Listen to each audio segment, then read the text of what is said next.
অনেক দিন পরে আজকে লতা রান্না করব। আর লতা রান্নার সাথে কিন্তু দেখতে পাচ্ছেন এখানে করলা।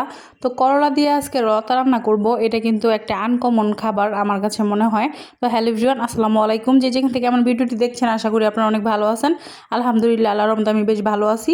তো এখানে দেখতে পাচ্ছেন লতা কেটে নিয়েছি, আর লতার সাথে কিন্তু আজকে আমি এই যে ফেফি শুটকি এটা রান্না করব। তো ফেফি শুটকিটাকে প্রথমে আমি গরম পানি দিয়ে খুব ভালোভাবে ধুয়ে নিয়েছি, তারপরে ঠান্ডা পানি দিয়ে বেশ কয়েকবার ধুয়ে নিয়েছি। আর এদিকে কিন্তু লতার সাথে আজকে আমি করলা দিয়ে দিব।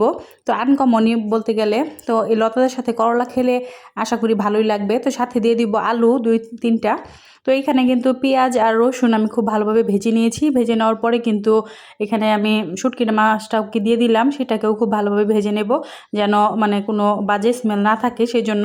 তো ভাজলে কি হয়, কোনো বাজে স্মেল আসে না। শুটকি তো এমনিতে অনেকে খাইতে পারে না।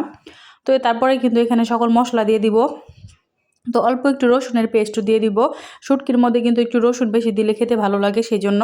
আর এখানে কিন্তু হলুদ, মরিচ, লবণ সব কিছু দিয়ে দিলাম। তারপরে এটা খুব ভালোভাবে কষিয়ে নিলাম। কষিয়ে নেওয়া হয়ে গেলে কিন্তু লতার তরকারিটাকে আমি দিয়ে দিলাম। আর লতার তরকারিটাকে এখন খুব ভালোভাবে নেড়ে চেড়ে তারপরে ঢাকনা দিয়ে ঢেকে দেবো এটা কষানোর জন্য।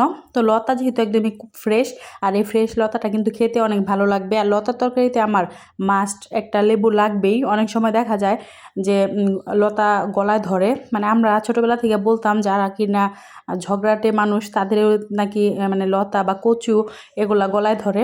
তবে আমার লাইফে কখনোই এরকম হয় নাই, মানে গলায় ধরার এরকম স্বভাব নেই, কারণ আমি এমনিতেও ঝগড়াইটা না। তো তারপরে কিন্তু দেখতে পাচ্ছেন লতাটা কিন্তু আমার কষানো হয়ে গিয়েছে দেখেন। আর এখন কিন্তু আমি অল্প একটু ঝোল দিয়ে দিব লতাটা খুব ভালোভাবে সিদ্ধ হওয়ার জন্য। আর এইভাবে কিন্তু খেলে অনেক ভালো লাগে, যেহেতু করলা দিয়েছি তো করলার তরকারিটা একটু আনকমনই হবে। আমি ফার্স্টে ভাবছিলাম যে করলা দেওয়ার ফলে আমার তরকারিটা একদমই তিতা হয়ে যাবে, বাট না, খেতে কিন্তু মোটামুটি ভালো লাগছে। তো আপনারাও কিন্তু একবার ট্রাই করতে পারেন, আশা করি অনেক ভালো লাগবে। তো এই যে এখন কিন্তু ঝোল দিয়ে দিলাম আর খুব ভালোভাবে নেড়ে চেড়ে দিতেছি। নেড়ে চেড়ে নেওয়া হয়ে গেলে আমি ঢাকনাতে ঢেকে দেবো। আর 10 মিনিটের মধ্যেই আমার তরকারিটা একদমই রান্না হয়ে যাবে। তো আপনারা অবশ্যই কমেন্ট করে জানাবেন তরকারিটা কেমন লাগলো। আর আপনারাও কিন্তু এভাবে একবার ট্রাই করে দেখতে পারেন, আশা করি আপনাদের কাছে অনেক ভালো লাগবে, যেহেতু আমার কাছে ভালো লাগছে। তো এই যে দেখতে পাচ্ছেন কথা বলতে বলতে কিন্তু আমার তরকারিটা একদমই রান্না কমপ্লিট, একদমই কিন্তু ঝোল শুকিয়ে আসছে।